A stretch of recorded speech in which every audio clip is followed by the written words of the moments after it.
and you're here for a story. Young lady north of town, high school girl, at her own home, was attacked and raped. An illegal alien busted in and raped her.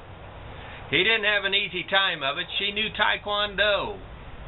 Pretty experienced fighter she was, and so she gave him a good tussle, I'm here to tell you, before he got done what he wanted done.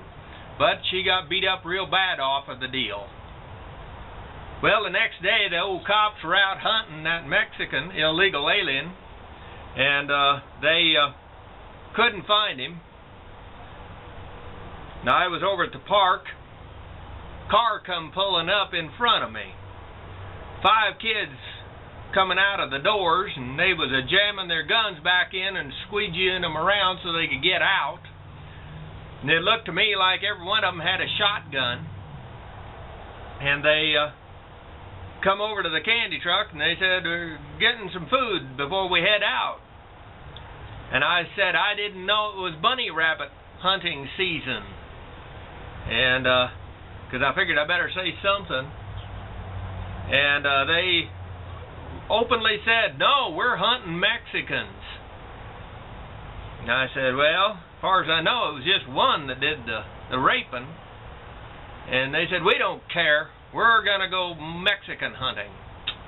And I thought, oh boy. Well, I better see if I can slow this down. Now, if I'd have just started chewing them and or trying to preach at them, they'd have got on a high horse and left immediately. So I said, I'll tell you what, if you're going to go Mexican hunting, you're going to need some energy. And I'll give you free giant snow cones. How's that? For 5 of you. And they agreed. Well, the time it took me to make 5 snow cones allowed me a few minutes to talk to them that I wouldn't have had otherwise. I started out by saying that that's a great idea that you have of going and hunting Mexicans. But have you thought about, what you're doing? Have you, you do realize that the cops are all over out there looking for that Mexican. And they've got an aircraft looking, not just on the roads, but they've got an aircraft on top. If they see a car driving slow, looking for a Mexican, and they pull him over, and there's 5 kids in there with 5 shotguns, and one kid said, "I got a rifle." Okay, 4 shotguns and a rifle. You're going to be in a bucket of trouble that you can't imagine. And so I said, you might want to think twice about it. But let's say you get by and the cops don't stop you. Now, what are you going to do if you catch the Mexican? Now, there's a good chance he might be armed. If he is armed, he's going to shoot back at you or shoot you to begin with. You ever been shot at? I have. In fact, I've had my hat shot off of me. Not fun. I kid you not. Be that as it may. Let's say that you don't get busted by the cops. You find the Mexican.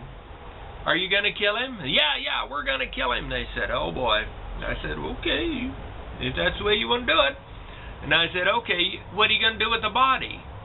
Their eyes kind of glassed over. They hadn't even thought about that. I said, you might want to think about that. 16-year-old kids. And I said, okay, let's take the next step. Say you killed him. None of you got shot, luckily. You bury the body. Sooner or later, somebody's going to find out something.